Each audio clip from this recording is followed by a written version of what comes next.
Tú estás por escuchar este podcast. Mientras tanto, tu competencia ya está tomando decisiones con inteligencia artificial, ejecutándolas en la nube y blindándolas con ciberseguridad.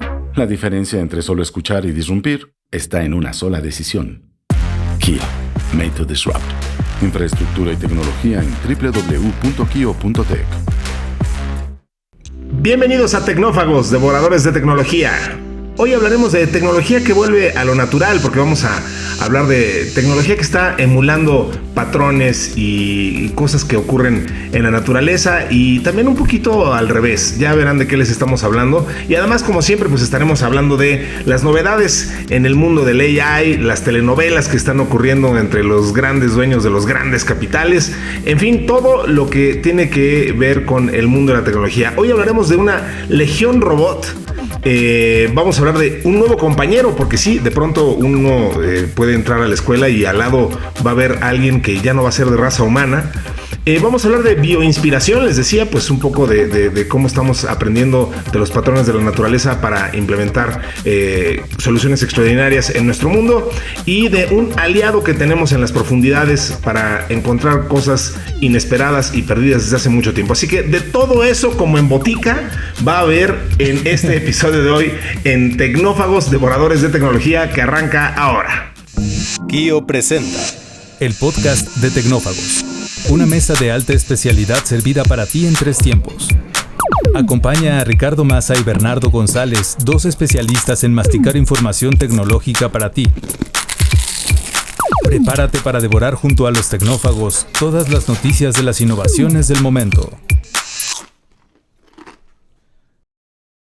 Bien, pues ya lo escucharon. De muchísimo material que hay por discutir el día de hoy, mucho que platicar, mucho de eso lo dictan ustedes cuando nos hacen favor de interactuar con nosotros. ¿Y quiénes somos nosotros? Pues bueno, a ver, un gran equipo de gente que incluye al señor Mario Terrés en la producción, a Dianita Álvarez, que ya no le voy a decir nada de sus vacaciones porque ya vi que está enojada conmigo porque nunca me saluda, entonces ya me voy a abstener de hacer algún comentario sobre su relajada vida social y laboral, debería decir yo.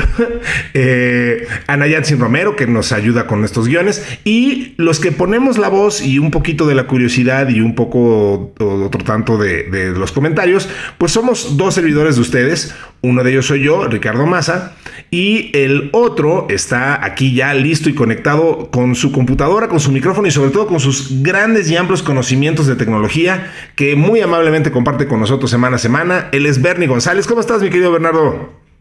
Bien, muy bien, Rick. Muy contento de estar una semana más aquí platicando contigo y compartiendo pues todas estas notas, y lo que está pasando es fascinante, ¿no? Sí. Esta industria de la tecnología en general, pero más la inteligencia artificial, y como lo acabas de decir, estas telenovelas, ¿no? La semana pasada, seguramente todo mundo ya sabe, han puesto muchas notas ahí en el grupo de Telegram, ¿sí?, con respecto al lanzamiento de ChatGPT 5, que estaba muy esperado.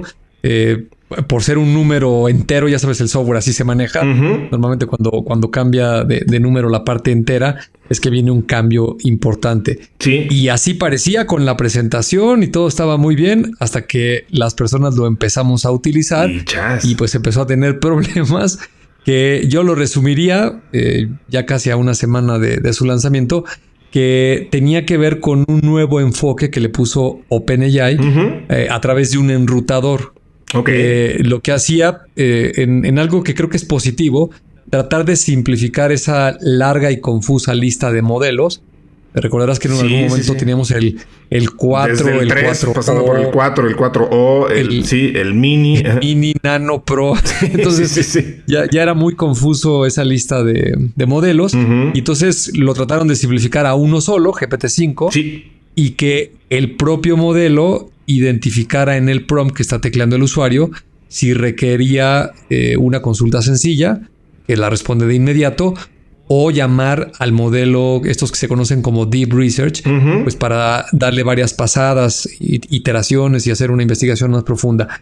Pero al parecer tuvo el efecto contrario. Sí, gente que preguntaba cosas sencillas tardaba mucho tiempo, y luego en las que eran un poco más sofisticadas, pues parecía que tenían menos capacidad, no respondía tan bien. Salió Sam Altman a decir que efectivamente esto no estaba funcionando.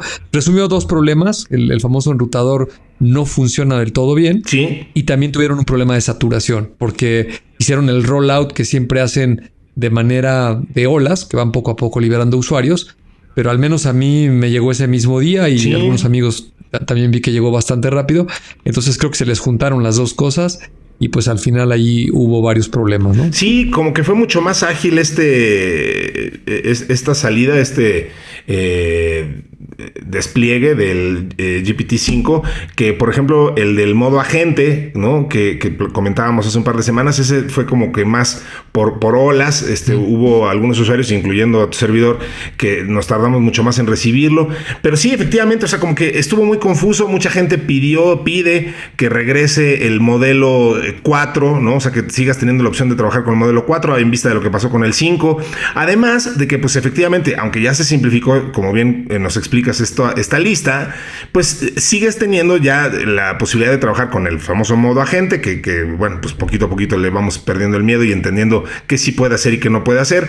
Pero también tienes, de pronto, como que dudas, ¿no? O sea, si quieres hacer una consulta, dices, bueno, sí quiero que investigue a fondo, pero no sé si entonces quiero activarle la función de que piense más tiempo, o quiero estar en el modo de estudia y aprende, en fin, ¿no? O sea, como que sigue habiendo todavía mucho. O si quiero usar mi propio GPT. Yo, por ejemplo, tengo entrenado un GPT propio que piensa en función de términos de mercadotecnia y publicidad, pero a veces obtengo muchas mejores respuestas del GPT-5 normal que el mío propio. En fin, o sea, como que es tema de irle agarrando el gusto y entendiendo bien las diferentes personalidades que tiene esto. Y pues sí, de pronto puede ser un tema quizá más de marketing que otra cosa, ¿no? El cómo vas anunciando esto y cómo la gente lo va percibiendo.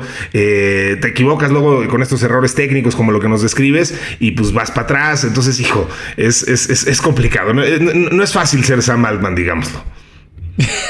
No, y es algo que ha sucedido muchas veces en la historia de la tecnología, al menos con la computación electrónica. Sí. Digamos que las versiones de software y de hardware pues van probando en el mercado, a veces lo sueltan en algunas regiones y luego lo van afinando las propias compañías. Y también lo que acabas de decir, las personas le vamos entendiendo y entre el gusto, las preferencias y lo que cada quien necesita, pues también hay un proceso ahí de elegir y afinar. El problema que veo ahora es que esto sucede demasiado rápido. Por ejemplo, hoy en la mañana me enteré que Grok, esta modelo y chat que tiene la compañía xAI, la de Elon Musk, acaba de abrir el modelo 4, que estaba restringido solo para los usuarios de paga, un poco como para competir con esta salida de ChatGPT 5. Correcto. También mencionan por ahí que el modelo de generar video Imagen, yo digo, obviamente no lo he utilizado, me parece que está restringido uno solo para los usuarios de paga. Lo acaban de abrir para cualquier usuario con una cuenta gratuita, pero tienes que estar solo en Estados Unidos. Y las cosas que se ve que produce, pues se ven de buena calidad. Lo que sí he estado jugando es con este avatar. Sí. No lo había visto en el iPhone. No sé si tú ya tuviste oportunidad. Sí. Hay 2 muñequitas. Bueno, una muñequita como tipo manga que se llama Annie y un animalito, también como caricatura, que se llama Rudy. Hay una versión buena y uno malo. Y pues está simpático que al usar la interfaz de voz para hacer consultas, ahora tienes un personaje animado muy limitado, el cómo se mueve y lo que hace, pero tal vez es una probadita de lo que seguramente van a ser los dispositivos en combinación con estos modelos hacia las interfaces de un futuro cercano, creo yo. Sin duda. Es que, digo, lo decimos muy seguido, pero no perdamos de perspectiva de que de verdad estamos viendo este momento histórico en ciernes, ¿no? O sea, nos tocó literalmente verlo nacer. Apenas estamos viendo los primeros impactos. Todavía no queda muy claro hacia dónde se va a dirigir la revolución. Hemos escuchado y comentado aquí opiniones bien interesantes de gente muy enterada del asunto, pasando por Kai-Fu Lee y Demis Hassabis, el propio Mark Zuckerberg, difiriendo mucho de cómo va a ser y cómo se va a implementar la inteligencia artificial general, si la vamos a reconocer cuando la tengamos, si va a llegar de un solo jalón. Eso lo decía el otro día Eric Schmidt, el que fue el CEO de Google muchos años, presidente y ultra compadre de los fundadores de Google. en un podcast muy interesante estuvo platicando de eso y dijo que la inteligencia artificial general no va a llegar así un día a decir, ¡ay, ya llegamos, aquí está y se las presento! O sea, dijo, pues esto es algo que va a emular el cerebro humano y por lo mismo, pues el cerebro humano no es una cosa, no es una inteligencia, no es una función, son múltiples funciones, múltiples capas y las iremos alcanzando en distintos momentos, en distintas iteraciones de otras cosas y entonces un día ya estaremos en ese punto, más rápido que tarde, estaremos llegando a ese punto, pero no va a ser como el 13 de junio fue el día que alcanzamos la inteligencia artificial general. Me parece una perspectiva muy interesante, ¿no? Entonces, bueno, en fin, o sea, sí, el chiste es que esto está apenas comenzando y lo que también está empezando es este podcast y ni siquiera hemos dicho a la gente que nos puede contactar a través del grupo de Telegram que ya mencionaste. Ahí estamos, descarguen la aplicación de Telegram si no la tienen ya y busquen la palabra Tecnófagos. Ahí estamos todos, un montón de gente muy entusiasta y participativa compartiendo temas que les parecen interesantes y que nosotros traemos aquí a este podcast. Si nos están escuchando en Spotify, pues ranquenos, activen las notificaciones, no se pierdan ningún episodio. También estamos en YouTube. En fin, no mencioné, Bernie, que hoy vamos a tener también algo muy especial. Vamos a tener una entrevista, una plática con nuestra querida amiga Gaby Broca respecto...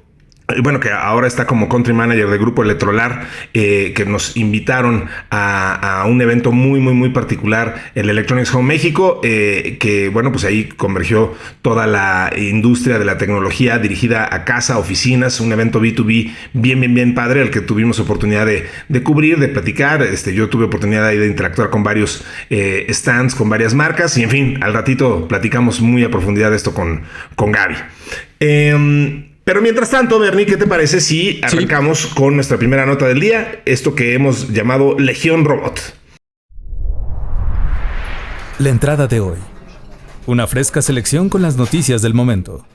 Científicos de la Universidad de Hanyang en Corea del Sur han desarrollado un enjambre de microrobots magnéticos. Más que un enjambre, es una especie de marabunta. Ahorita hacemos la distinción, pero bueno, es un montón de microrobots magnéticos capaces de mover y manipular objetos de forma coordinada, imitando comportamientos colectivos de la naturaleza. Lo hacen sin cables, sin baterías. Son unos microcubitos y no tienen contacto directo físico entre ellos. Es un ejército de robots hormiga magnéticos que son capaces de levantar 2000 veces su peso. Bernie, eso es espectacular, y pueden guiar organismos o flotar sobre el agua. Entonces estos diminutos robots, que insisto tienen forma cúbica, se unen con precisión quirúrgica para mover objetos que, insisto, son cientos de veces o miles de veces más grandes que ellos. Apenas miden 600 micrómetros de altura. Para que tengan una referencia, eso es más chico que la cabeza de un alfiler. Están fabricados con epoxi y partículas magnéticas de neodimio, un elemento que no existía cuando yo estudié la tabla periódica, hierro y boro. Y cuando se exponen a un campo magnético rotatorio generado por dos imanes externos, cobran vida, por así decirlo. Esta robótica de enjambres durante muchos años ha sido un campo experimental. Ya hemos leído sobre ella. Ha habido estudios previos centrados en robots esféricos, pero este enfoque de cúbico pues da una mayor superficie de atracción magnética y pues aparentemente fue mucho más exitoso porque cada robot puede cambiar su patrón magnético. Y bueno, pues estos microrobots dependen completamente de un campo magnético externo para moverse. No tienen sensores ni pueden ser autónomos. O sea, digamos que son muy obedientes, pero no pueden ser autónomos. Y pues la visión a largo plazo es muy ambiciosa. Es usar estos robots para tratamientos médicos mínimamente invasivos. Pueden liberar medicamentos en arterias obstruidas, en zonas inaccesibles del cuerpo humano. En fin, pues ¿cuántas aplicaciones no se te ocurren de un ejército de microrobots, de cada uno, insisto, más chiquito que la cabeza de un alfiler, que pueden actuar así en concordancia, creando figuras o formas o cargar cosas? Pues la verdad es que se antoja con algo que tiene múltiples aplicaciones e implicaciones, ¿no? Sí, absolutamente. Fíjate que llevamos varios episodios, obviamente hablando de robots, no sé por qué extraña razón. Como que y también hemos mencionado algunas notas que hablan de estos robots microscópicos o tamaño nano, algunos incluso que se pueden insertar en el cuerpo humano. Parece que estos son un poquito más grandes, del tamaño de la cabeza de un alfiler, serían al menos visibles. Y mientras te escuchaba ahorita narrar la nota de escribir todo esto que hicieron en la universidad allá en Corea, me acordé, seguro la viste, una película que se llama Big Hero 6. Ay, claro, sí. Es una película de Disney. Ajá, que es un, pues como el muñeco este de Michelin de las llantas. Exacto, de hecho es de color blanco, así todo gordito. Sí, sí. Y se supone que creo que son dos hermanos. Aparte está situada en un lugar ficticio que se llama San Francisco, que es como la mezcla de San Francisco y Tokio. Correcto. Pero hay una parte en la película que el protagonista, que es un niño, desarrolla unos nanobots que encajan perfecto con esta descripción. Son magnéticos y él se pone, si no estoy equivocado, si lo recuerdo bien, creo que se pone una banda en la cabeza. Correcto. Y entonces él se imagina estructuras y estos pues pedazos magnéticos, que cada uno es un robot, forman un enjambre y empieza a hacer estructuras, ¿no? Sí. Me parece que una vez más la ciencia ficción, Hollywood, bueno, en este caso Disney, se adelanta con estos guiones y con estas ideas que por supuesto tendrán su fundamento científico. Claro. Yo siempre he creído que la gente, o mucha de la gente que escribe ficción y particularmente cuando relacionas con tecnología, pues son personas que deben tener conversaciones, hacen un poquito de investigación con lo que está pasando muy en la ciencia dura y pura, cuando todavía no hay implementaciones comerciales, tal vez ni siquiera lo tienen los centros de investigación, se enteran de qué podría hacerse con los materiales, con fenómenos físicos, químicos, biológicos, echan a volar su gran imaginación y ensamblan estas historias que luego más años adelante pues empiezan a tener su matiz de realidad. Y ahorita que decías esto que pueden levantar, me parece que dijiste 2000 veces su peso. Sí. No sé si fue Neil deGrasse o alguno de estos científicos más o menos de ese perfil que lo vi ahí en alguna red social. Sí. Que me llamó mucho la analogía que hacía porque estaba explicando que el campo magnético de la Tierra o en general del universo, hablando de la ley de la física tradicional y los campos gravitacionales, todas estas cuestiones. Y lo que estaba explicando es que la fuerza magnética es mucho más grande que la fuerza de gravedad, ¿no? Y dice, lo que pasa es que tenemos una muy mala influencia en el planeta Tierra, pues porque, claro, nos han enseñado en la escuela que el sistema solar está en equilibrio y tiene estos cuerpos esféricos por la gran fuerza de atracción que tienen estos enormes cuerpos como la Tierra, el Sol, la Luna, los demás planetas, claro, y que giran. Dice, pero hay un experimento muy sencillo que tú puedes hacer, que es poner un clip de metal en una mesa. Sí. Dice, el clip está sujeto a la fuerza de la gravedad. O sea, la fuerza de la gravedad lo está atrayendo hacia el centro de la Tierra, hacia el centro de la Tierra, hacia la mesa. Eso lo tiene quieto ahí, igual que a todos nosotros. Pero si le pones un pequeño imán, vas a romper la fuerza de la gravedad. Correcto. Y la fuerza del el imán va a ser mucho más potente, ¿no? Me acordé ahorita y lo quería compartir. Es padrísimo. Y bueno, no me queda más que decir que todas estas cosas fascinantes, siempre me quedo con la sensación de que estamos en el meritito principio de algo y que lo que se va a poder desarrollar encima de toda esta tecnología, estos materiales, estas plataformas, pues va a ser algo que si lo pudiéramos ver ahorita sería como mágico, ¿no? Como seguramente le sucedería a las personas de hace algunas décadas si pudieran ver un smartphone o las conexiones Wi-Fi. Totalmente. O todas estas cuestiones, ¿no? Totalmente. Me encanta lo que acabas de explicar porque sí, justo, pues aparentemente sí, la fuerza de la gravedad es de las fuerzas más débiles dentro de las fuerzas elementales, ¿no? O sea, la energía nuclear fuerte, la energía nuclear débil, etcétera.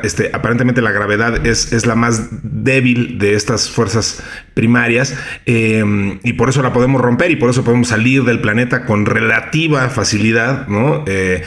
Si no, sería imposible. Y además, bueno, ya ahí entras en esos experimentos mentales que nos hacen los físicos como Michio Kaku y Neil deGrasse Tyson y todos estos que dices que son gente maravillosa, que te explica que si la gravedad fuera un poquitito más fuerte, pues entonces no se hubiera podido haber desarrollado la vida porque el planeta se hubiera compactado quién sabe cómo, todas esas cosas. Última nota que hago de lo que comentaste, me recordaste a mi querido maestro de literatura, Óscar Martínez Agis, que no sé si escuche este podcast, pero si sí lo hace, le mando un cariñoso saludo, que me explicó alguna vez que esto que mencionabas de los escritores de ciencia ficción, la gran maravilla que tiene Isaac Asimov, que es obviamente pues, uno de los más grandes escritores de ciencia ficción de todos los tiempos, versus algunos de los más clásicos como Julio Verne o etcétera, es que Isaac Asimov fue el primer futurista, a diferencia de ser un escritor de ciencia ficción tradicional que simplemente como que antes se imaginaban cosas y decían, pues estaría padre llegar a la luna, y me lo imagino más o menos así. Isaac Asimov fue el primero en efectivamente aplicar las leyes de la física y informarse muy bien sobre ellas y decir, esto es posible y esto sí puede ocurrir y la robótica sí va a permitir esto, y por eso hoy en día seguimos hablando de lo que él pensó como algo futuro, pues lo estamos viendo ocurrir.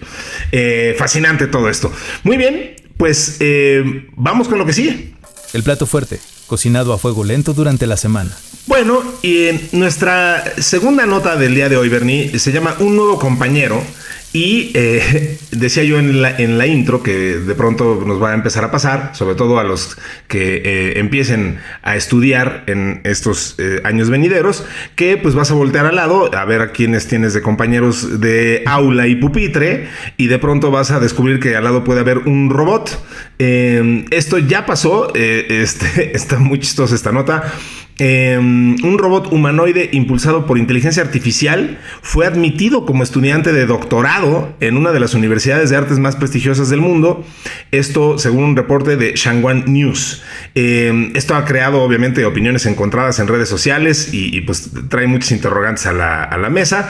A ver, ¿qué es lo que pasó? Este androide es conocido como Shueva 1 y no es simbólica, fue admitido como, o sea, el proyecto es admitirlo como un aspirante humano que tuvo que superar un proceso de evaluación, hizo su examen de admisión, cumplir con los requisitos, o sea, tiene que pasar sus materias, va a tener que disertar una tesis, en fin, está inscrito en el doctorado en drama y cine, además qué interesante, con especialización en diseño de artes escénicas digitales, y enfoque en la ópera tradicional china, Dios mío. Va a empezar clases el próximo 14 de septiembre y insisto, va a estar en clases presenciales, va a estar con todas las actividades académicas. Su guía, por si les interesa ese dato, se va a llamar Yang Qingjing, que es profesora de la Academia de Teatro de Shanghai y mentora del robot. Entonces, Shueva 1 fue desarrollado por la Universidad de Shanghai para Ciencia y Tecnología en colaboración con la empresa DroidUp Robotics, y pues el robot mide 1.75 metros, pesa 30 kilogramos, es totalmente humanoide, parece hombre, tiene forma de hombre. Está cubierto de silicón, tiene más de 100 expresiones faciales y pues tiene un conjunto de cámaras integradas en los ojos, tiene sensores de movimiento, en fin, es un androide bastante antropomórfico a propósito, y pues puede modificar su altura y su aspecto físico para así imitar la apariencia de diversas personalidades, incluyendo figuras históricas y personajes de anime. No sabemos si Shueva 1 va a poder desempeñarse en el futuro como director de ópera en un museo o teatro, pero ciertamente está estudiando para ello. Y digo, la gente que egresa de esta complicadísima carrera que les describí, típicamente también actúa como vocero digital, conectando el patrimonio cultural chino con el público. Digo, lo peor que puede pasar es que se pierda la base de datos de más de 30,000 gigabytes con la que fue entrenado y pues que lo degraden a un dispositivo convencional de captura de movimiento en un laboratorio. Pero bueno, pues ahí está este proyecto que insisto, pues parece más un proyecto social que tecnológico, o quizá una mezcla de ambas, y pues muy interesante. No sé qué opinión te merece esto, Bernie, de que hayan puesto a este robot muy humanoide a estudiar una carrera, además una carrera totalmente el rubro de las artes escénicas. Pues qué interesante. ¿Qué te parece? Sí, pues mira, me parece muy peculiar. Y creo que cada vez vamos a empezar a ver más casos de estos que aparezcan. Porque por un lado, ya sabemos que la inteligencia artificial, me refiero a los algoritmos, al software básicamente, pues sí puede hacer estas funciones mucho más allá de un doctorado. Un ejemplo claro es lo que pasó con AlphaFold. En 3 versiones de ese sistema y de esos algoritmos, claro, asistido por un montón de biólogos, químicos y ingenieros científicos. logró una hazaña en la ciencia que era impensable. Poder modelar más de 200 millones de proteínas cuando lo hacían solamente con humanos, pues una sola proteína tardaba varios años. Correcto. Entonces se rompió ese hito. Si hablamos fuera de la ciencia, los juegos como el ajedrez, el Go, no se diga los videojuegos, etcétera, pues también todos estos sistemas ya están más que demostrados de sus grandes capacidades. Creo que aquí lo interesante, uno, es que le están dando una forma humanoide en un esqueleto que es una estructura. Uh-huh. Y eso pues le va a poner una variante que no la tienes en los algoritmos y en el software. Porque esta estructura pues habrá que llevarla todos los días a la universidad, tendrá reuniones con las personas, tendrá su propia base de datos y quiero yo pensar que tendrá algún tipo de interacción. Sí. Es decir, no solamente es un algoritmo que le haces preguntas y te contesta, sino que estarán dialogando, tal vez generando ideas o yo qué sé, ¿no? Esa creo que es la intención de por qué darle una forma humana o humanoide, sí, y ponerlo a interactuar con seres humanos. Y ese experimento, hasta donde yo tengo entendido, pues no se ha hecho porque la parte aquí interesante es la interacción con las personas, ¿no? Que este robot, sin lugar a duda, pues sabe miles o cientos de miles de veces más que cualquiera de sus compañeros. Puede responder cualquier cosa. O sea, a ver, dime la obra de teatro de no sé qué, quién la hizo, pues no solo te va a dar el dato, te puede recrear los diálogos y te la puede recitar y podría hacer miles de cosas en ese ámbito, pero lo que no se ha probado es la interacción. Imagínate que se pongan a discutir. Justo por eso lo califico como un experimento filosófico. Perdón, justo por eso lo califico más como un experimento social que tecnológico, ¿no? Porque, pues claro, a ver, o sea, sí, ahorita que lo dijiste, me imaginé a los compañeros haciendo un eye roll gigante cada vez que alguien pregunta esto y el robot diciendo, el maestro preguntando, ¿quién sabe en qué año se estrenó la primera ópera? Y el robotito atrás diciendo, yo, y todos los demás así de, ahí va otra vez este güey. Ahí va otra vez este güey. Exactamente, sí. Entonces seguramente tiene muchos tintes, muchos ángulos de cómo lo puedes analizar y creo que es una gran idea, es un buen experimento y nuevamente volvemos a ver a China encabezando todo este tipo de cuestiones, que por cierto el viernes me parece que estaba preparando esta escaleta. Uh-huh. Cuando leí que se trataba de robots, me puse a buscar en Google y este fin de semana pasado, ¿sí? o todavía se está celebrando la Expo de Robots en Beijing. Entonces le eché una revisada a algunos videos que se han posteado por ahí en algunas redes sociales. ¿Sí? Y me pareció uno muy simpático que al menos yo no lo había visto, que llevaron un ring de box y entonces ahora dos robots se agarran a moquetes y a patadas, traen su careta y sus guantes y ves allá toda la gente alrededor del ring. Y nuevamente, más allá del robot y las capacidades, que obviamente es muy torpe y todavía está en un estado muy temprano, ¿sí? de cómo se puede mover y tirar golpes, pero te deja ver un poquito que es muy probable que hacia adelante en el futuro, pues estos robots van a empezar a tomar roles que estaban totalmente reservados para los seres humanos y estas cuestiones del entretenimiento, de los deportes, de las artes, pues seguramente van a cambiar. Recuerdo que tú y yo en algún episodio hablábamos de coches autónomos deportivos tipo Fórmula 1, que seguramente se van a volver totalmente eléctricos. Sí. Y es muy probable que puedan llegar en algún tipo de competencia deportiva de automovilismo a ser una categoría totalmente autónoma, ¿no? Que de eso se trata. Y la dinámica va a cambiar mucho cuando quitas el factor humano. Sí. Porque hoy en día pues hay un factor de riesgo, ¿no? Al menos en ese tipo de deportes que siempre lo tienen, un accidente, algo no bien calculado. Es más, en las artes marciales, en el box, pues también de repente le pueden dar un golpe a un ser humano que lo pueden lastimar o incluso podría perder la vida, ¿no? No se diga en el automovilismo, todos esos deportes de alto riesgo. A lo mejor aquí se abre una categoría distinta, ¿sí? Que claro, habrá quien diga, oye, no va a ser lo mismo y yo qué sé, pero bueno, así fue la historia de la humanidad, ¿no? Primero las carreras eran a pie, sí. Luego eran montados en un caballo, luego al caballo le pusiste una carreta con ruedas y luego inventaste el motor de combustión interna y ahora vas en un vehículo y pues a lo mejor al rato vas a quitar al ser humano de esa forma física de ese vehículo y el entretenimiento y lo deportivo va a cobrar otro matiz. Me recordaste un beat de Jerry Seinfeld donde decía que para él el epítome de la estupidez humana y lo que más la simbolizaba era la invención del casco. Dice, ¿por qué? Porque estábamos haciendo algunas actividades que hacían que nos partiéramos la cabeza y en lugar de dejar de hacer esas actividades dijimos, no, ¿por qué no inventamos algo que la proteja? ¿No? Es que además tienes mucha razón y yo perfectamente me imagino gente ya muy pronto apostando en peleas de robots. Digo, ya hemos visto algunos prototipos de este tipo de cosas, pero hacer algo profesional y donde sí dos robots agarren a moquetes, como dices, podría ser bien interesante. Claro, por otro lado, el otro día acabo de ver que ya están pasando en la televisión la liga de Power Slap, que no sé si la has visto, que es esta competencia donde dos tipos se dan de cachetadas limpias hasta que uno se desmaya. Entonces, pues, bueno, los humanos seguimos siendo humanos y nos van a gustar este tipo de cosas siempre, pero sí me imagino un avance tecnológico que al menos quite un poquito de ese factor de riesgo. No lo va a reemplazar, ¿no? Exacto. De ninguna manera estoy sugiriendo que se van a acabar, por ejemplo, el automovilismo ya no va a haber de humanos, no.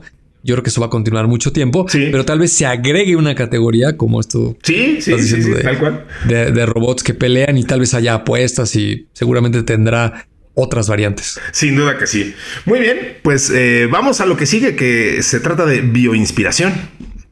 Vamos. Bioinspiración. Pues a ver, Harvard crea gusanos robots que hablan entre sí, se organizan y pueden avanzar por tierra y agua. Cada uno de estos gusanos mide 30 centímetros de largo y busca el entrelazamiento con sus iguales. Cuando lo hacen, forman una estructura capaz de avanzar sobre cualquier superficie. Están inspirados obviamente en el comportamiento de gusanos reales, en este caso los gusanos negros de California, los Lambricus variegatus, y estos dispositivos imitan la capacidad de los anteriores para moverse colectivamente, y es un mecanismo que se basa en una cámara interna de aire que al inflarse hace que el robot se enrosque. Bueno, esto fue desarrollado en la escuela de Harvard, específicamente de John A. Paulson School of Engineering and Applied Sciences, y replicaron pues este fenómeno observado en la naturaleza y bueno, pues uno de los retos actuales del equipo es lograr una versión totalmente autónoma del sistema, es decir, sin cables ni controladores. Las futuras versiones de estos robots podrían emplearse para tareas de búsqueda, exploración y rescate en lugares de difícil acceso, como zonas colapsadas o con condiciones extremas. Pues un poco lo que platicábamos, o sea, esto de emular las conductas de insectos o de otro tipo de bichos, en este caso de estos gusanitos, pues justo permite eso, ¿no? O sea, aprender de la naturaleza para lograr cuestiones que antes hubieran sido imposibles. En este caso, pues estos gusanos que se entrelazan, pues pueden adquirir este tipo o llegar a lugares que antes hubieran sido imposibles de acceder. Como complemento de esa nota, Bernie, tenemos otra más en la que, desde 2022, científicos de la Universidad de Rice en Estados Unidos ya habían usado el término necrobot para referirse a la creación de robots biológicos a partir de cuerpos sin vida de animales. Por ahí nos ponían una información bien interesante de una nueva área de investigación que se denominó la necrobótica. Yo no había oído de este término y tampoco de estos experimentos, pero por ejemplo, robots que se apoderaban de los cuerpos de arañas muertas para gobernarlas, ¿no? Entonces, por un lado estamos hablando de una robótica biodegradable y de bajo costo y pues el aprovechamiento de propiedades y mecanismos similares a los generados por la naturaleza, que puede permitir, como decíamos, pues sistemas de ingeniería con capacidades y con ventajas completamente nuevas. Entonces, pues esto es lo que se llama diseño bioinspirado o biomimético, y ahora con inteligencia artificial pues se pueden descubrir nuevos usos de estos materiales bióticos, ¿no? Esto apenas está en las primeras etapas de desarrollo, pero pues como decíamos, tiene un potencial muy prometedor. Fíjate que esto de necrobótico, yo tampoco lo había escuchado nunca. Sí, no. Por supuesto que me llamó la atención y me encontré unos videos, los voy a compartir en el grupo de Telegram. Por favor. Están loquísimos. Tampoco sabía yo que particularmente las arañas, los arácnidos, no tienen ligamentos como los tendría un mamífero, sino que tienen un sistema de fluidos con el cual su estructura, digamos, que inyecta un fluido y eso es lo que hace que se muevan las patas y, digamos, el equivalente a sus falanges, ¿no? Las diferentes partes que se expanden o contraen de una pata de una araña. Y entonces, no sé a quién se le ocurrió esto de veras porque es muy extraño. En el video toman una pequeña arañita muerta. Sí, justo eso es lo que vi. Y con una jeringa muy, muy delgada, la aguja, como si fuera de insulina, la insertan en la araña, ¿no? Y aparte debe ser en una parte especial. Y se ve que la jeringa tiene un líquido, o no sé si aire, y le inyectan. Y entonces la araña abre todas las patas, ¿no? Como si fuera una de estas grúas o estas maquinitas que atrapan regalos. Sí, muy perturbador. La que tiene un gancho y la bajas y sacas ahí el muñequito. Pero la manera de contraer las patas de la araña o expandirlas se hace con esta jeringa. Es totalmente como una prueba de laboratorio. Y por supuesto, a la escala de una araña, pues es una estructura bastante rígida que tiene la capacidad de igual cargar varias veces su peso. Y entonces objetos pequeñitos que no pesan mucho, pues los puedes manipular con una araña muerta a través de estarle inyectando este fluido que se lo inyectas o se lo retiras. Ajá. Y eso expande y contrae las patas que te hace pensar muchas cosas, ¿no? Porque por un lado toda esta tecnología pues cada vez es más pequeñita, se puede colocar perfectamente en las cavidades, por ejemplo, de un insecto. Habría que darle un tratamiento, quiero yo pensar, nunca me he dedicado a disectar insectos ni mucho menos, pero supongo que algo le tienes que poner para que no se eche a perder y se acabe destruyendo el insecto, lo puedas conservar en buen estado, al menos flexible, y luego si lo combinas con estos elementos y si quieres pensar y ponerle algo de electrónica y un poquito de software, pues igual y de repente en unos años alguien se puede armar un ejército de ex insectos biológicos que ahora literalmente serán unos cyborgs o unos mutantes o no sé cómo llamarles a toda esta faceta, ¿no? Algo muy perturbador. Y luego no quieren que el señor Trump ande quitándole fondos a los laboratorios y a la investigación científica cuando se avientan este tipo de experimentos, caray. O sea, de por sí el señor luego no le entiende mucho. Ya ves que en su informe de gobierno, en el State of the Union, como le dicen, dijo que habían quitado fondos a algunos experimentos científicos y mencionó como ejemplo, porque estaban destinando fondos a crear ratones transgénero, dijo, ¿no? Y alguien ya después lo corrigió y dijo, no, a ver, lo que el señor Trump quiso decir era que eran ratones transgénicos, que no es lo mismo. Pero bueno. Pequeña diferencia en la semántica. Entonces, y digo, luego que nadie le platique este experimento de andar gobernando arañas muertas, porque sí, seguramente retiraría los fondos de la universidad, y de por sí ya ves que no se lleva muy bien con la Universidad de Harvard, digamos. Pero mira, como alguien dijo por ahí, afortunadamente esto nomás va a durar unos 3 años y medio, que creo que es lo que le falta. Y esperemos que después de esta etapa haya como un renacimiento, porque efectivamente parece algo muy perturbador, muy loco, pero estas son las grandes hazañas de la ciencia, donde alguien de la manera, pues tal vez más absurda en su momento, incomprensible, pues hacen descubrimientos que después, años más tarde, alguien le encuentra una aplicación que sí tiene un gran beneficio para la humanidad. Por supuesto, no. Claro que conste que estaba bromeando, pero sí. Por supuesto que sí. Y además, qué bueno que se hagan este tipo de estudios. Bueno, vamos con nuestro último tema del día de hoy, Bernie. Vamos a hablar de aliados en las profundidades. Siempre queda un espacio para el postre. Aliados en las profundidades.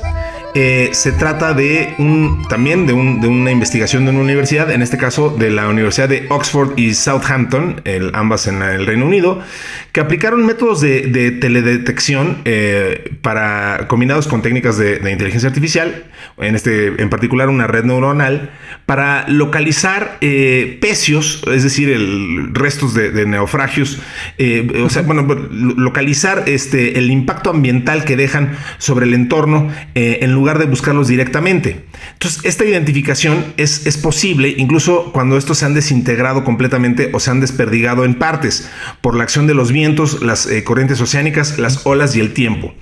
Según la UNESCO, los océanos y lagos del planeta albergan más de 3 millones de naufragios. Qué cosa, nunca me hubiera esperado ese número. Sí. Solo se conoce la ubicación del 10%. Por ello, la inteligencia artificial se está convirtiendo en un muy valioso aliado para encontrar restos de naufragios. Eso es a lo que se refiere el término pecio, por cierto. Los naufragios pueden ser una fuente importante de contaminación de los ecosistemas marinos como consecuencia de los propios materiales con los que se construyeron los llamados pecios y los posibles derrames de combustible residual, municiones y metales pesados corroídos. Entonces, durante la última década, varias investigaciones han combinado teledetección y ahora inteligencia artificial para la identificación directa de barcos hundidos, pero necesitan imágenes muy claras de alta resolución, lo que en gran parte depende del entorno en el que se hundieron. Entonces, por eso, y para sortear estas dificultades, pues el equipo decidió emprender una búsqueda indirecta basada en el análisis de las imágenes por satélite de la huella ambiental que dejan los pecios y no del pecio en sí, que queda definida sobre todo por un material del que están hechos muchos de los barcos hundidos en naufragios, es decir, el hierro. Entonces buscan la huella ambiental que deja el hierro, más allá de buscar el residuo en sí. Y entonces, gracias a eso, pueden ubicar estas zonas de naufragio. El desarrollo de arrecifes negros, que así se les llama a estos espacios, se han asociado casi exclusivamente con la presencia de restos de naufragios, ya que requiere cantidades relativamente grandes de hierro. Y esta colaboración oscura es la que han buscado en las imágenes por satélite. Qué interesante que haya toda esta industria, no sé si llamarla así, pero todo este tema de identificación detrás de naufragios. Insisto que no me esperaba una cifra tan alta como de 3 millones de naufragios, y que además solo tengamos la ubicación del 10%, ¿no? Me sorprende mucho esta información, Bernie. Sí, son de esas notas que pues nunca te pones a pensar de cuántos naufragios habrán existido en la historia de la humanidad. Por ejemplo, yo leyendo la nota, lo primero que me vino a la mente es que muchos de los que he visto en documentales pues son grandes arrecifes. Es decir, se hundió una embarcación y se convirtió en coral, arrecifes y atrajo un montón de peces. Y lo primero que pensé, dije, oye, pues esto no tiene nada de contaminante. Pero claro, estaba yo pasando por alto las guerras mundiales, por ejemplo, o un sinnúmero de batallas que ha habido en alta mar, sobre todo en los últimos siglos, donde ya tienes una mezcla de pues un montón de metales, además del hierro, tienes pólvora, combustibles, y no se diga la Primera y la Segunda Guerra Mundial del siglo pasado, donde ya tienes mucho armamento que está hecho seguramente con materiales altamente tóxicos, que pues muchos de estos naufragios pues tal vez estaban cargados de bombas y de vete tú a saber qué, que están ahí como una bomba de tiempo en el fondo del océano. Y aparte el propio naufragio pues está deshaciendo, ¿no?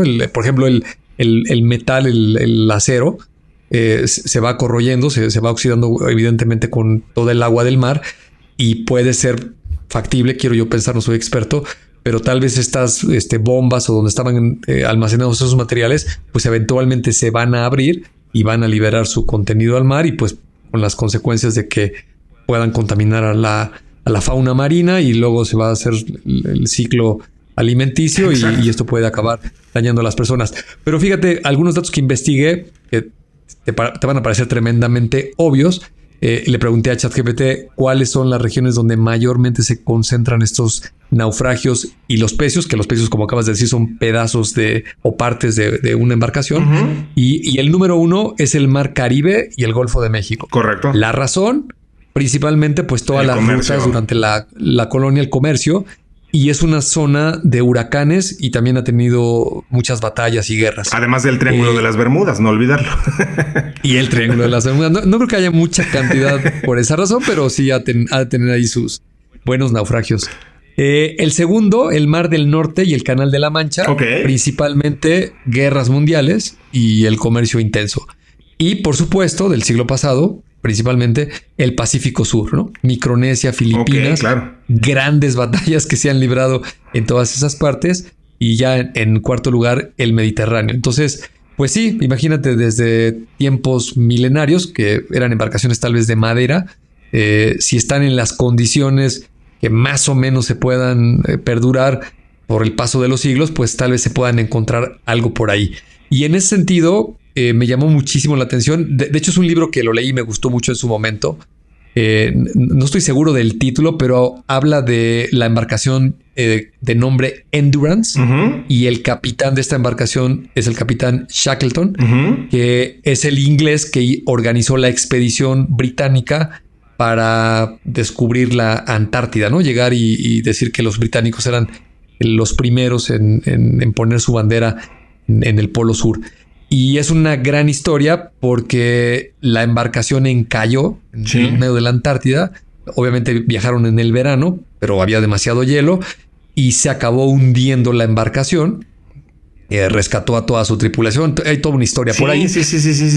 El barco se hundió en 1915 y en el año 2022, a una profundidad de 3 kilómetros, 3.008 metros, fue descubierto y el barco está prácticamente intacto. Wow, por las condiciones del hielo, por la temperatura. Ajá, la razón es las bajas temperaturas del mar en el sitio donde se hundió. Hace que los organismos, yo tampoco sabía este dato, se llaman xilófagos, que son los principales, una especie de moluscos que se comen la madera. Evidentemente el barco Endurance estaba hecho principalmente de madera, y tú pensarías que pues después de más de 100 años pues ya no quedaría absolutamente nada. Pues no, el barco, su madera y sus cuerdas y todo lo que tenía está casi como el día que se hundió, gracias a las bajas temperaturas. Entonces, seguramente hay muchísimos lugares en este planeta que mayoritariamente está cubierto de agua, principalmente océanos, un poco de ríos y lagos. Pues imagínate cuánta cantidad de cosas, no solo embarcaciones, lo que se te ocurra. Acá en México, para los que nos escuchan de fuera de otros países, pues las culturas precolombinas pues eran muy adeptas a aventar humanos con tesoros y cualquier cantidad de cosas en ríos, cenotes y lagos por todas partes. Entonces, pues muy interesante toda esa categoría de andar buscando, pues déjame decirlo, de alguna manera basura o materiales que pudieran contaminar. Sin duda. Qué interesante. Me recordaste que he estado viendo una serie que, caray, no me acuerdo en qué plataforma la estoy viendo. Me parece que es de History es de History 2. Voy a buscar bien el dato porque creo que lo estoy diciendo mal, pero la serie se llama El mundo después de los humanos. Y trata de ir haciendo progresiones cada vez mayores de qué pasaría a la semana, a las 2 semanas, a los 10, a los 100, a los 200 años de que desaparecieran los humanos. Usa mucho AI para hacer estas proyecciones.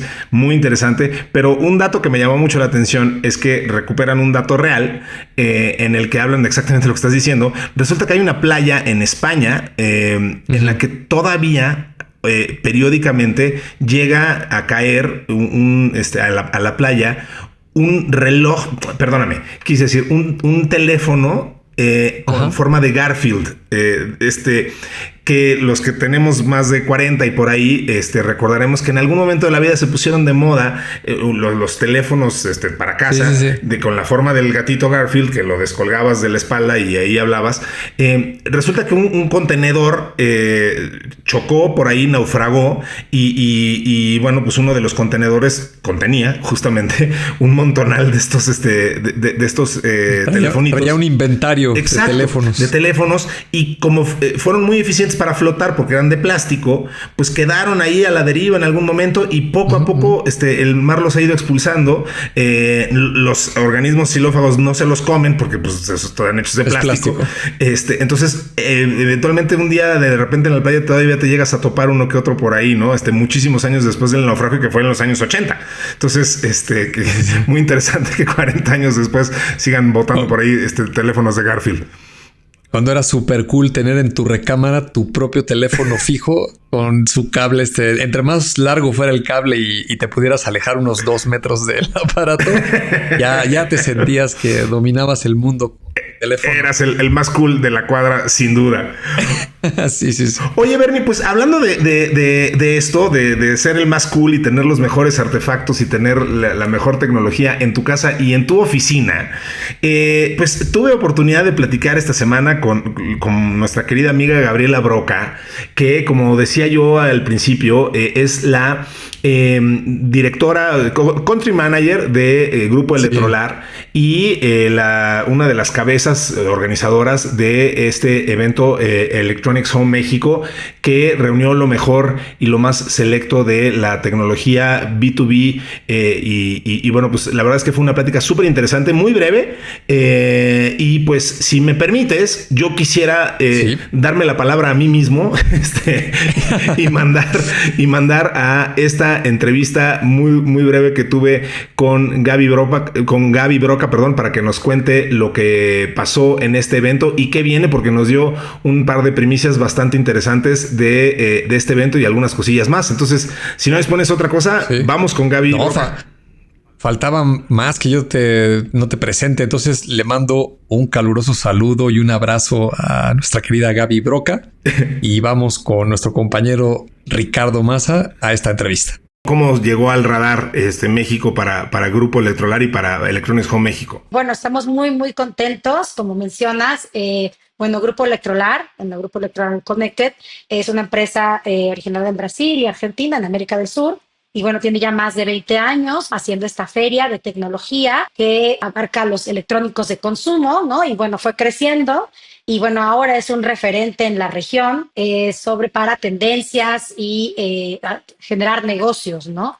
Hoy, bueno, Electronics Home México se coloca hoy como la feria líder B2B, eso es importantísimo, en electrónica y tecnología de consumo en México, orientada a la industria y al comercio del sector.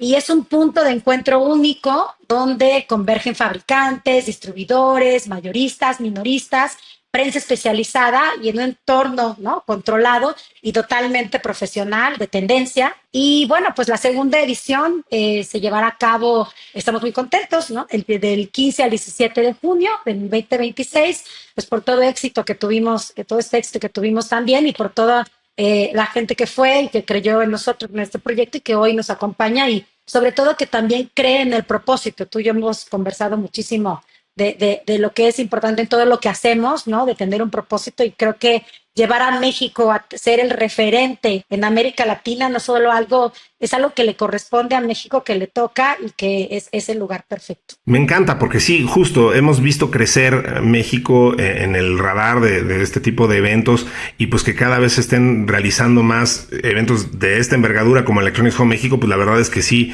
nos da orgullo y nos gusta saber que estamos, insisto, en ese radar. Qué bueno que nos confirmas entonces que sí va a haber una segunda edición ya confirmada. Qué bueno, es una gran primicia tenerla aquí en Tecnófagos. Cuéntame, a ver, me sorprendió mucho, Gaby, tengo que decir que cuando fui al evento no sabía qué esperar, porque la verdad, bien lo dices, es un evento B2B que bueno, pues podía tener como muchas caras diferentes. Me sorprendió mucho, muy agradablemente las marcas que vi ahí. Por ahí, tuve oportunidad de platicar con mucha gente de marcas muy variadas. Encontré a gente de Amazon, de Mercado Libre, en fin. Cuéntame un poquito de quiénes estuvieron ahí y cómo se dio esta sinergia y esta posibilidad de hacer networking para estas empresas que participaron. Pues es que fíjate que por eso es que estamos tan contentos. Este año del 2025, que fue la primera edición y que en paralelo también tenemos otra feria, que por eso es que ahora sí que serán todas estas sinergias de negocio. Tenemos otra feria itinerante que se llama Global Supplier México, que se dedica a lo que es la cadena de suministro. Cuando me preguntas quiénes van y quiénes fueron en este caso, pues bueno, fueron más de 300 expositores, marcas, compradores, distribuidores, comercializadores, pero estuvimos como muy contentos, como dijiste, pues de visitantes, ¿no? O sea, la gente que fue y tuvo el interés de ir a la feria, de ver qué marcas habían, de qué se habló, qué tecnologías, qué paneles, quién fue, quién estuvo, porque eso también se vuelve relevante. Sin duda, pues, claro. Fueron, o sea, estábamos muy felices porque, bueno, aparte de que van grandes cadenas detallistas, van minoristas también, pero bueno, fueron también players importantísimos, visitantes de la feria de e-commerce también, pues, gente de Amazon, de TikTok Shop, de Mercado Libre, de H-E-B, de Liverpool, de Electra, de Sanborns, de Walmart, de Best Buy, de Sterel, de Movo, de Sears, de Woolworth, de La Comer, de Decathlon, de City Club, de Temu, de farmacias, porque abarcamos muchas categorías de productos. A la feria, como te decía, nació con electrónicos de consumo, electrodomésticos, etcétera, y creció. Hoy, tuve la oportunidad de visitar el Electro Show en Brasil, y bueno, Sí. es una fiesta y un deleite. Tú, bueno, ojalá nos puedas acompañar en el 2026 también en Brasil. Es un Oye, encantado. deleite. Muy obrigado. No, Claro que es un deleite, y es un parque de diversiones para el que le gusta la tecnología y la innovación. Bueno, yo misma estaba probando las maletas, los carry-ons que puedes llevar al aeropuerto como si fuera un scooter, que te llevan por el aeropuerto como si fuera un eso scooter. está padrísimo. Sí, Los sí, sí, sí, autos sí. nuevos eléctricos. Platiqué con un robot, ¿no? Me saludó y me dio la mano, ¿no? Un sinfín de productos, y eso es lo que hace que la feria esté llena no solo de players importantes, de visitantes relevantes, de líderes de opinión, de industria, influencers y pues directivos de alto calibre, donde pues bueno, van y visitan y van a conocer. Asimismo, como que esto era súper importante cuando tenemos un programa de compradores VIP, invitábamos y les decíamos que no es lo mismo que cuando van a estas grandes ferias a otros países. Pues a veces va una persona, Sí. 2 personas, pero el hecho de que puedan decir, oigan, pueden venir todos. O sea, pues veíamos la lista de los registros y de las empresas, venían entre 8 y 10 personas. Entonces, Sí. eso es lo que hace la oportunidad tan increíble de que estén aquí en México. Incluso en este momento, ¿no? En el que pues empresas de América Latina también se les dificulta ir a nuestros vecinos a veces, ¿no? Pues el hecho de que lo tengan en México, en su idioma, pues lo hace como que un lugar especial y catalizador de los negocios, ¿no? Sin duda, a ver, es que justo creo que eso es el gran valor que puede tener un evento como Electronics Home México, que yo he tenido oportunidad de ir a muchos eventos así, y sé que los ejecutivos, sobre todo los comerciales y la gente que está metido como en el día a día en el negocio, y muchos de ellos nos escuchan, pues ven este tipo de eventos, sí, claro, con mucho interés, lo que se va a exponer y quiénes van a tener un stand y qué marcas voy a conocer y qué novedades y qué nuevos juguetes y qué puedo comprar. Desde luego, ese es como el punto central. Pero desde luego también es súper importante, como bien mencionas, pues con quién me voy a reunir y mis ejecutivos, con quién se van a encontrar, qué tipo de networking vamos a hacer. Aquí, así es como seleccionas muchas veces pues quiénes van a integrar la comitiva que va a mandar la empresa a la empresa. Lo mencionabas ahorita al evento, lo mencionabas ahorita con el tema de Brasil, por ejemplo. Con quién vas a hacer match, pues creo que le da una gran agilidad, te ahorra mucho tiempo y abre muy buenas posibilidades de negocio. Entonces, pues eso se traduce en crecimiento, en innovación, en rapidez. O sea, creo que es un gran asset del evento de Electronics Home México esto. No, y lo hace eficiente. Como tú decías, todos hemos asistido a ferias durante mucho tiempo y muchos años, ¿no? Siempre hay un interés por conocer nuevas tendencias, etcétera, pero cuando es una feria B2B, específicamente lo que quieres hacer, y si inviertes tú, si eres emprendedor, si invierte tu empresa, tu área, ¿no? Pues lo que quieren es que realmente sea efectiva y que sea una fuente de negocio, de leads, ¿no? De nuevas oportunidades, ¿no? Oye, este nuevo producto, yo tengo una comercializadora y no conocía que existía, no sabía que tenía estas oportunidades, estas variedades, que podía tenerla a estos precios. También vienen con nosotros, no lo mencioné, empresas de servicios. Entonces, estas empresas que también vienen porque hay mucho tema de logística, ¿no? Pues es comercializadores, importadores, ¿no? O sea, marcas que vienen, o sea, el DNA de la feria es hacer estas sinergias de negocio. Entonces es muy importante los que llegan ahí. Como dices, la eficiencia de estas reuniones preagendadas, pues lo hace pues mucho más atractivo, porque dices, bueno, o sea, no es lo mismo que vea yo el directorio y que a ver quién quiero ver y lo contacto y a ver yo, a que ya alguien haga eso por mí, ¿no? O sea, es como se hace un esfuerzo y una curaduría, ¿no? Es precisamente para lograr esas reuniones de negocio lo más efectivas posible, ¿no? ¿Dónde encuentro más información del evento, Gaby?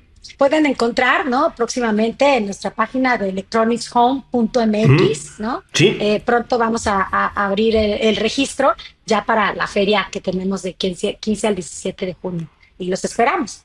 Muy bien, pues ahí estuvo esta conversación. Muchísimas gracias a todos por habernos escuchado. Eso es todo por el día de hoy, mi querido Bernie. Se nos acabó el tiempo, pero yo le quiero agradecer profundamente una vez más a Mario Terrés en la edición, a Nayansi Romero en la redacción, a Dianita Álvarez en la producción, y por supuesto a ti y a toda la gente que nos hace favor de escucharnos, a la gente que se suma al grupo de Telegram, y pues nos escucharemos pronto,